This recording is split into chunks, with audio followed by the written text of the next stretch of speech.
here we are for another edition of Welcome to the Jungle with Tim Daniel. I am Seth Shaner, and I was about to say, Tim, that this is the no script, just feelings episode, but I feel like our feelings are just kind of stomped down so much that I don't know how many of those we're going to have today. But thanks for taking a few moments here. We're going to bring this show to the masses and do our best to break down yet another high-scoring effort out of our Cincinnati Bengals. Yeah, losing to the Steelers is like, so I think I like to think of myself, Seth, as pretty level-headed. I don't get too high, I don't get too low, but the Steelers bring out the worst in me as a sports fan.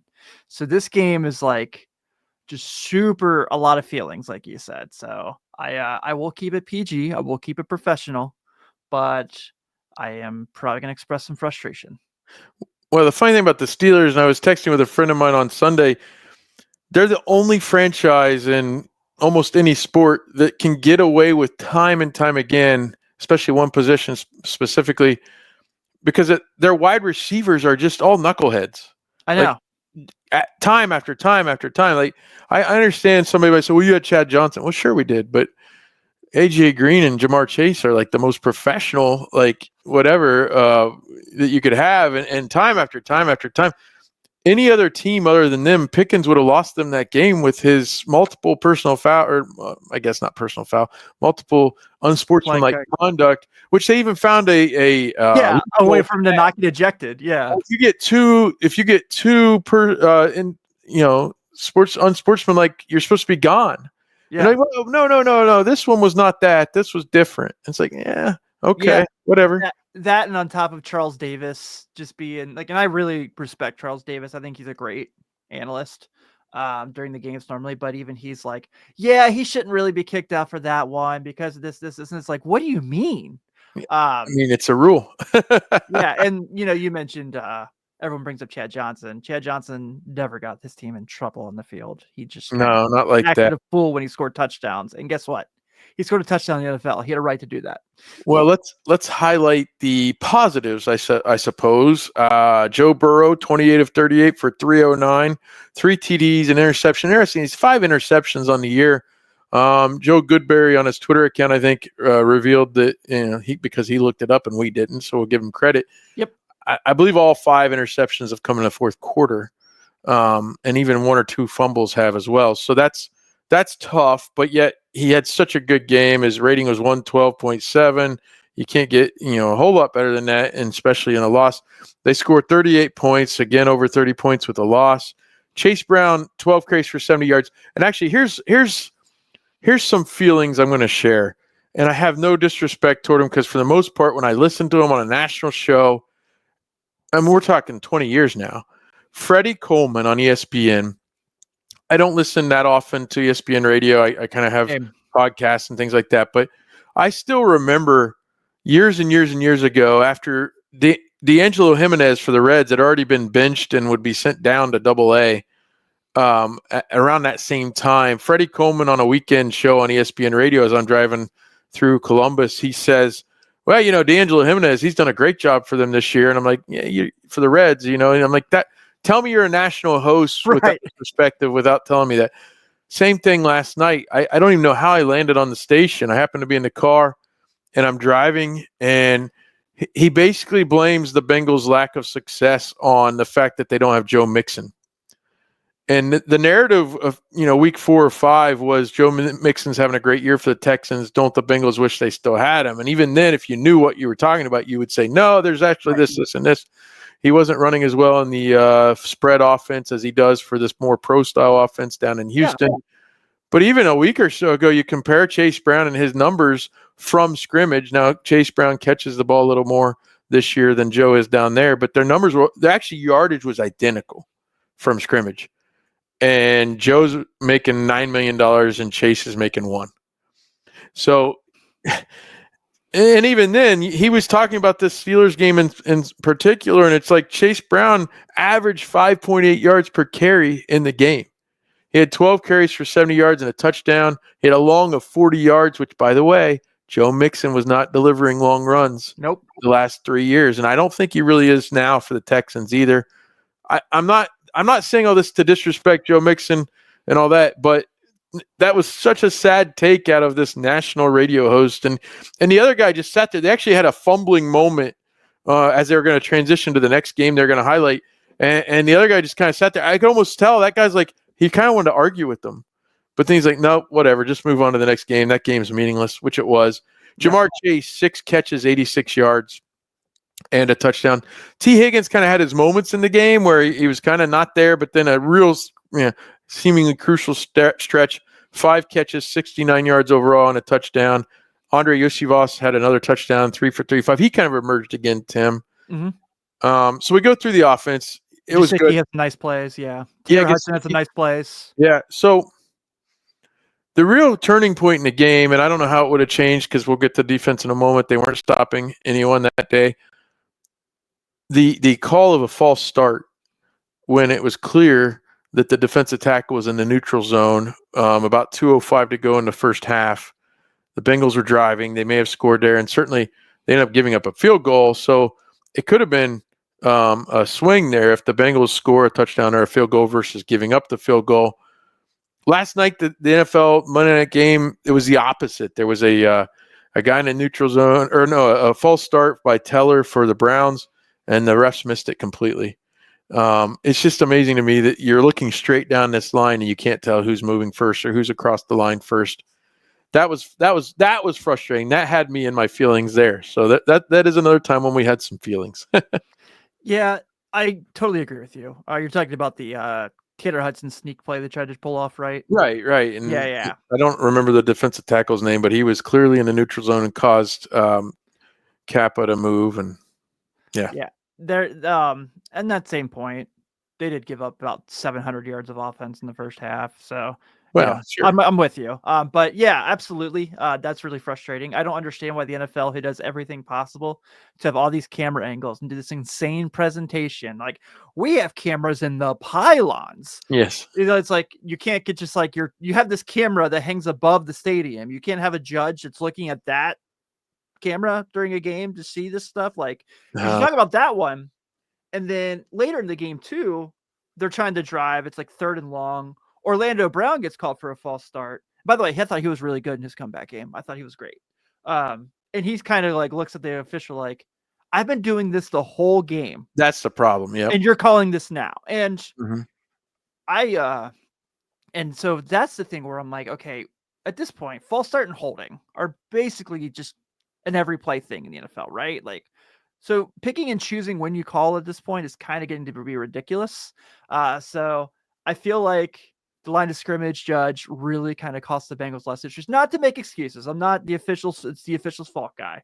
But yeah, that is very irritating that twice in this game they had situations like that where plays were taken from them. Well, they lose 44-38. And if I were to tell you going in, because Logan Wilson was unable to play with an injury, if I told you Jermaine Pratt and Akeem Davis-Gaither would both have 13 tackles each, we might think, okay, that's good. The problem is, if you watch the game, it harkened us back to the mid to late 90s when tackling was optional in the second half of seasons because of how bad the team was. And you think about it, as I watched this game, Tim, I couldn't believe the number of business decisions that were being made on, and you can't even always call them missed tackles because they weren't even trying to get to the area. Like, you can't convince me that the field is wide enough and long enough that the Steelers could find that many holes and gaps where nobody would come up and challenge. What could have been a 12-yard gain ends up being 45 yards multiple times in this contest. And Jermaine Pratt had the gall in the post game to say, no, I didn't really think there was any missed tackles. It was fine. Oh, man, it was just so frustrating. I mean, how many times did Russell Wilson just drop it to Najee Harris in the middle of the field and he just turned around and has like 6 or 7 yards after the catch? I feel like there was a drive that was their whole offense at one point in the game because no one was there. And like you said, I understand when you lose Logan Wilson for a game, you're going to have things where you're going to have a dropout and you're going to have to change your defense a little bit. And I know they went a lot more 5-2 in some of these cases in this game. But this is kind of where you're kind of like, okay, if the linebacker's going out in coverage, that's fine. Why isn't the safety coming down to kind of secure that area? So again, I'm not an X's and O's guy. I'm not going to act like I'm this football genius, so I could be talking out of my butt here. But it feels like there was a lot of just unnecessary gashes of yards given up in this game. I can tell you, though, I'm not an X's and O's guy per se either, but I can tell you that if Russell Wilson's going to throw for 414 yards, at some point having a 5-2 setup is probably not the way to go. Yeah. And he did. He threw for 414 yards, 3 touchdowns, a great interception by Cam Taylor-Britt. The replay, as the Steelers fans started to cry about him hitting him in the head and all that. Well, Charles Davis also. Oh, he pulled him down. He pulled him down. It's like, no. Watch the video. Pickens tripped. So anyway, that was a great play by CTB. I thought at that moment of the game, so early, first drive really for them, I thought, okay, that's the confidence boost he needs.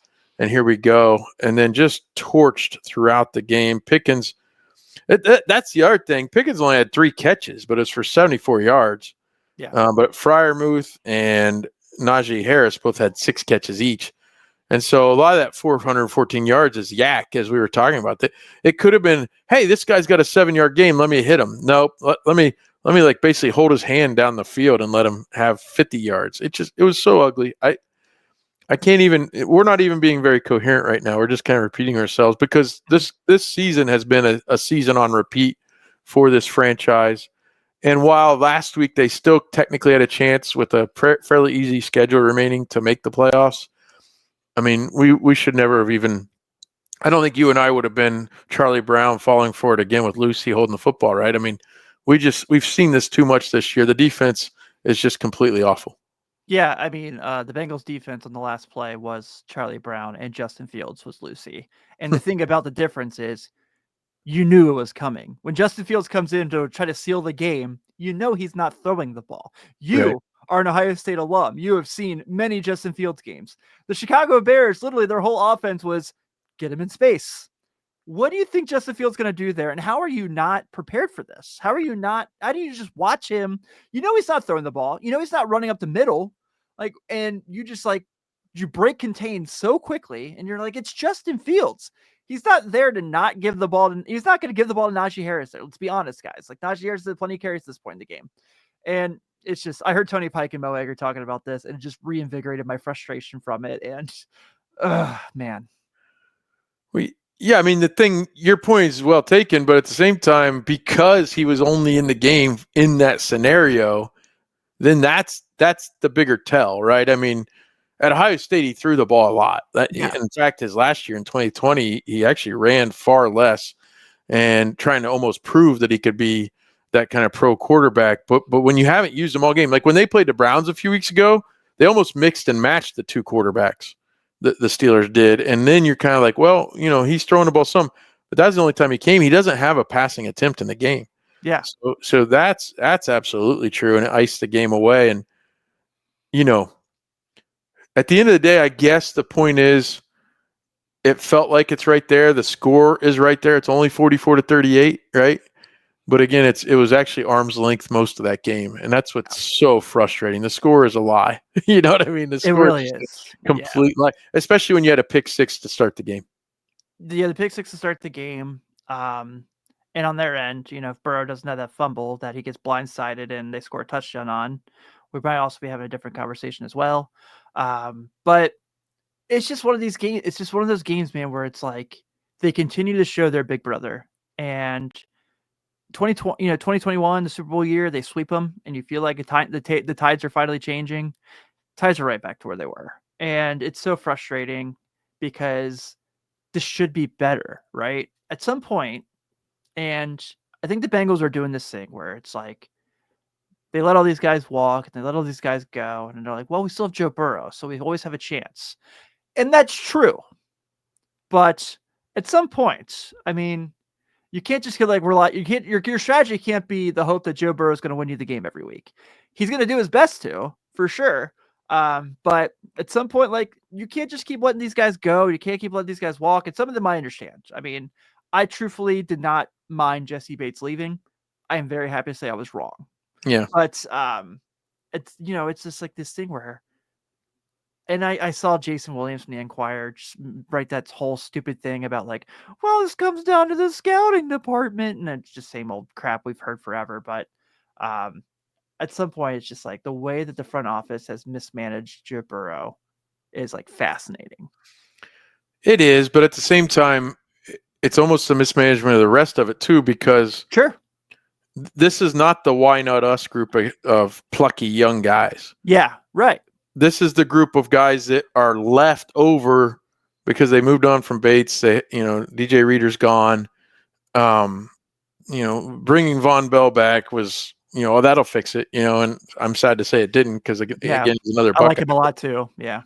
But the fact is, the guys that are remaining are the guys still waiting to get paid by someone.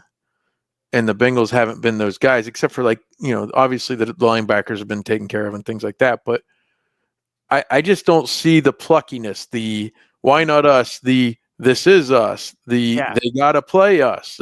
There's none of that left in this franchise. They went into each of the last 2 seasons with the expectation of making the Super Bowl. And that was placed upon them by the outside and the inside. And yet they still aren't able to do it. Last year, largely, I think, due to the fact that Burrow was hurt. Yeah. But this year, the defense is even worse.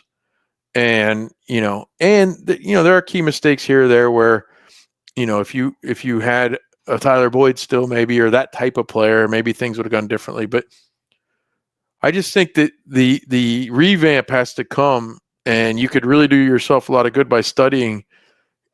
Everybody thinks the Patriots were great from start to finish under Tom Brady and Belichick together. There was that little gap there. They still were a playoff team, still a very good team. The little gap there where they didn't win Super Bowls. Yeah, for like a decade. Just about. Exactly. And so even though they're in the playoffs and challenging every year, they lost 2 of them, to the Giants and all that. But they found a way with an older Tom Brady to reinvigorate the team multiple times. And I don't know who's going to be able to do that, whether it's the front office or whether Zach Taylor's going to be able to spearhead the emotional whatever turn here. But going into next season, there needs to be a reckoning on, hey, we need to surround. And it's not going to be 12 all-pro guys that you can sign because you can't afford to now. Right. It's going to be, it is going to be scouting, but it's also going to be picking the correct free agents, even though they might just be 5 glue guys, right? But you've got to find a way to surround Burrow and hopefully long-term Chase and things like that with people who can really do it. Now, before we take off here, Cowboys, Bengals, Monday night, unable to be flexed because of the Simpsons situation. Normally with these fluky, weird things, like when they did the Toy Story thing and things like that, especially if the Bengals were involved, I'd be like, I'm going to stick with the regular broadcast. But what do you think? I mean, is this going to be, hey, let's watch this other thing? Because even if they win, it's still, the season's pretty much over. Yeah, I really just hope they show Zach Taylor and Lou Anarumo as Krusty the Clown and Sideshow Bob. That's my only goal for this whole thing. But I'll check it out. I love The Simpsons, so this is right up my alley. And at this point, like you said, it's the 4-8 Cincinnati Bengals against Cooper Rush. So this is pretty fitting to have that be this game. It is. Well, they will play Monday night. We will try to come back at you next week or about the same time, and then of course you've got the Titans with some reunions of coaches and even a few players. So that'll be interesting as well. Tim, Daniel, thanks for, as I called it, the postmortem on the season. Thanks for sitting down with me a little bit. There's still another Steelers game remaining as well. So don't remind me. Lucy can pull that football back yet again, I'm sure. So thanks again for tuning in, folks, and check us out on the Riverfront. Everything we do is part of the Blue Wire Network. We've got a great Denny Nagel guest on really good. On really good. Red Leg Roundtable. He was awesome. He pulled out the train whistle, so you need to check that out.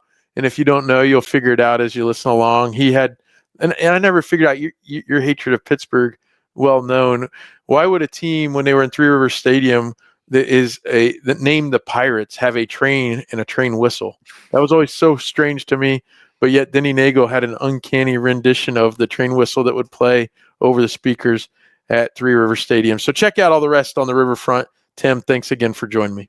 Thanks, Seth.